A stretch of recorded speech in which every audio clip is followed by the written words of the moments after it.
നമ്മൾ ഒരു സദ്യ സ്പെഷ്യൽ കുറുക്ക് കാളനാണ് തയ്യാറാക്കി എടുക്കുന്നത്. സദ്യക്ക് ഇലയുടെ അരികിലൊക്കെ കുറുക്ക് കാളനൊക്കെ വെച്ച് നമ്മൾ ആദ്യം കൂട്ടി ചോറൊക്കെ കഴിക്കാൻ എല്ലാവർക്കും തന്നെ ഇഷ്ടമായിരിക്കും.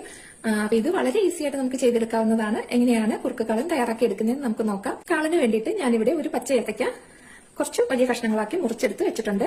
അപ്പം ഞാൻ ഇതിന്റെ തൊലി ഫുള്ളായിട്ടും പൊളിച്ചെടുത്തിട്ടില്ല, തൊലി ചെത്തി എടുത്തിട്ടാണ് കഷ്ണങ്ങൾ ആക്കിയേക്കുന്നത്.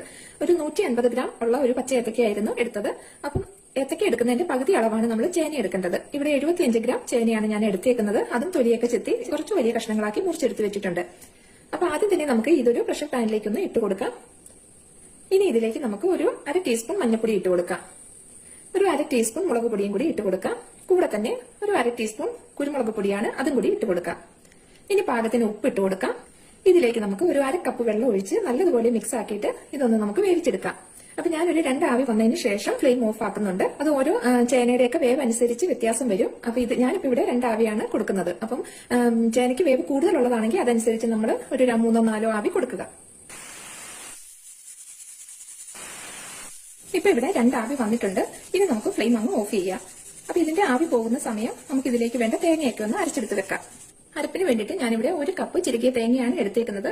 ഇതിലേക്ക് നമുക്ക് 1 ടീസ്പൂൺ നല്ല ജീരകമാണ് അതിട്ട് കൊടുക്കാം. കൂടെ തന്നെ ഒരു 4 പച്ചമുളക് എടുത്തിട്ടുണ്ട്. അപ്പൊ ഇത് ചെറിയ പച്ചമുളക് ആയതുകൊണ്ടാണ് 4 എടുത്തത്. വലുതാണെങ്കിൽ ഒരു 2 ചേർത്ത് കൊടുത്താൽ മതി. ഇനി ഇതെല്ലാം കൂടി നമുക്ക് മിക്സിയുടെ ജാറിലേക്ക് ഒന്ന് ഇട്ട് കൊടുക്കാം. എന്നിട്ടത് നല്ലതുപോലെ നമുക്കൊന്ന് അരച്ചെടുക്കണം. അപ്പൊ ഒരുപാട് വെള്ളം ഒഴിക്കാതെ നല്ല മഷി പോലെ തന്നെ നമ്മൾ അരച്ചെടുക്കണം. അപ്പം വെള്ളം കൂടുതൽ ഒഴിച്ചാൽ നമുക്ക് നന്നായിട്ട് അരഞ്ഞു കിട്ടുകയില്ല. അതുകൊണ്ട് തന്നെ കുറേശ്ശെ വെള്ളം ഒഴിച്ചിട്ട് നല്ലപോലെ അരച്ചെടുക്കുക. അപ്പൊ ഇത് നമുക്കങ്ങ് മാറ്റി വെക്കാം. അതുപോലെ തന്നെ 1 കപ്പ് തൈര് ഒന്ന് അടിച്ചെടുത്ത് വെച്ചിട്ടുണ്ട്. അപ്പൊ ഇത് ഒരുപാട് അങ്ങ് പുളിയില്ലാത്ത തൈരാണ്, അതുകൊണ്ടാണ് ഞാൻ 1 കപ്പ് എടുത്തത്. എന്നാൽ അത്യാവശ്യം പുളി ഉള്ളതുമാണ്. അപ്പം ഭയങ്കര കട്ടി പുളിയുള്ള തൈരാണെങ്കിൽ ഒരു 1/2 മുതൽ 3/4 കപ്പ് വരെ ചേർത്ത് കൊടുത്താൽ മതി. ഇപ്പൊ ഇവിടെ കുക്കറിന്റെ ആവിയെല്ലാം പോയിട്ടുണ്ട്. നമുക്കിതൊന്ന് തുറന്നു നോക്കാം. നമ്മുടെ പച്ചക്കായും അതുപോലെ തന്നെ ചേനയൊക്കെ നല്ല കറക്റ്റ് ആയിട്ട് വെന്തിട്ടുണ്ട്. എന്നാൽ വെന്ത് ഉടഞ്ഞിട്ടും ഇല്ല. ഈ ഒരു രീതിയിലായിരിക്കണം നമ്മൾ വേവിച്ചെടുക്കേണ്ടത്. അപ്പൊ ഇതിന്റെ അകത്ത് കുറച്ച് വെള്ളമുണ്ട്. നമുക്ക് അതുകൊണ്ട് തന്നെ ഫ്ലെയിം ഒന്ന് ഓണാക്കി ഈ വെള്ളം ഒന്ന് നമുക്ക് പറ്റിച്ചെടുക്കാം. ഇപ്പൊ ഇവിടെ വെള്ളമൊക്കെ നല്ലതുപോലെ പറ്റിയിട്ടുണ്ട്. ഇനി ഇതിലേക്ക് നമ്മൾ അടിച്ചു വെച്ചിരിക്കുന്ന തൈര് ഒഴിച്ചു കൊടുക്കാം. അപ്പൊ തൈര് ഒഴിച്ച് നമ്മൾ ഒരു 5 മിനിറ്റ് സമയം നല്ലതുപോലെ തന്നെ ഇതൊന്ന് ഇളക്കി കൊടുത്തുകൊണ്ടിരിക്കണം. ഫ്ലെയിം കൂട്ടി തന്നെ വെച്ചാൽ മതി. നല്ലപോലെ ഇളക്കി കൊടുത്ത് ആ കായ്ക്കും ചേനയിലും ഒക്കെ നല്ലപോലെ ആ തൈരൊന്ന് പിടിച്ചു കിട്ടണം. അപ്പം നമ്മൾ ഇളക്കി തന്നെ കൊടുക്കണം. ഇളക്കിൽ നിർത്തി കഴിഞ്ഞാൽ ഇത് തിളയ്ക്കും. അപ്പൊ തിളയ്ക്കാനായിട്ട് അനുവദിക്കേണ്ട. നന്നായിട്ട് ഇളക്കി ഇളക്കി ഇളക്കി ഒരു 5 മിനിറ്റ് ചൂടാക്കി എടുക്കണം. അപ്പൊ ആ തൈര് നല്ലതുപോലെ ഒന്ന് തിക്കായി നമുക്ക് കിട്ടും. ഇപ്പൊ ഇവിടെ ഒരു 7 മിനിറ്റ് ആയിട്ടുണ്ട് ഞാൻ തൈര് ഒഴിച്ചിട്ട് ഇളക്കി കൊടുക്കാൻ തുടങ്ങിയിട്ട്. ഇനി നമുക്ക് അരച്ചു വെച്ചിരിക്കുന്ന അരപ്പ് ചേർത്ത് കൊടുക്കാം. അരപ്പും കൂടി ചേർത്ത് നമുക്കൊരു 2 മിനിറ്റും കൂടി ഇളക്കി ഒന്ന് ചൂടാക്കി എടുക്കാം. പിന്നെ ഒരുപാട് സമയം നമ്മൾ ഇടണ്ട. അരപ്പിന്റെ പച്ചമണമൊക്കെ ഒന്ന് മാറി കിട്ടുന്നത് വരെ ഒന്ന് ചൂടാക്കി കിട്ടിയാൽ മതി. അപ്പൊ ഒരു 2 മിനിറ്റ് കൊണ്ട് തന്നെ നമ്മുടെ കാളൻ റെഡിയായി നമുക്ക് കിട്ടും. അപ്പൊ ഈ സമയം നമ്മൾ ഇതിന്റെ ഉപ്പെല്ലാം കറക്റ്റ് ആണെന്ന് നോക്കണം. ഉപ്പ് വേണമെന്നുണ്ടെങ്കിൽ ഉപ്പിട്ട് കൊടുത്ത് എല്ലാം കറക്റ്റ് ആക്കി വേണം നമ്മളിത് ചൂടാക്കി എടുക്കാനായിട്ട്. ഇപ്പൊ ഇവിടെ 2 മിനിറ്റ് ആയിട്ടുണ്ട്. നമ്മുടെ അരപ്പിന്റെ പച്ചമണം ഒക്കെ മാറിയിട്ടുണ്ട്. ഇനി നമുക്ക് ഫ്ലെയിം അങ്ങ് ഓഫ് ചെയ്യാം.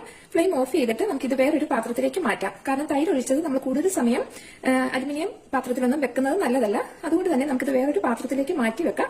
എന്നിട്ട് വേണം നമുക്ക് അതിലേക്ക് താളിച്ചൊഴിക്കാനായിട്ട്. ഇനി ഇത് നമുക്കൊന്ന് താളിച്ചൊഴിക്കാൻ വേണ്ടിയിട്ട് ഒരു പാനിലേക്ക് കുറച്ച് വെളിച്ചെണ്ണ ഒഴിച്ചൊന്ന് ചൂടാക്കിയെടുക്കാം. ഇപ്പൊ ഇവിടെ എണ്ണ നന്നായിട്ട് ചൂടായിട്ടുണ്ട്. ഇതിലേക്ക് നമുക്ക് കുറച്ച് കടുക് ഇട്ട് കൊടുക്കാം. കടുക് പൊട്ടി വരുമ്പോൾ കുറച്ച് ഉലുവ ഇട്ട് കൊടുക്കാം. ഒരു 2 തണ്ട് കറിവേപ്പില, ഒരു 3-4 ഉണക്കമുളകും കൂടി ഇട്ട് കൊടുക്കാം. ഇനി ഇത് നമ്മൾ റെഡിയാക്കി വെച്ചിരിക്കുന്ന കുറുക്ക് കാളനിലേക്ക് ഒഴിച്ചു കൊടുക്കാം. അപ്പൊ ഇത്രയേ ഉള്ളൂ. വളരെ ടേസ്റ്റ് ആയിട്ടുള്ള, വളരെ ഈസി ആയിട്ട് ചെയ്തെടുക്കാവുന്ന ഈ ഒരു കാളൻ നിങ്ങൾ ഓണത്തിന് ഉണ്ടാക്കി നോക്കൂ. ഉണ്ടാക്കിയിട്ട് നിങ്ങളുടെ അഭിപ്രായം മറക്കാതെ കമന്റ് ആയിട്ട് അറിയിക്കുക.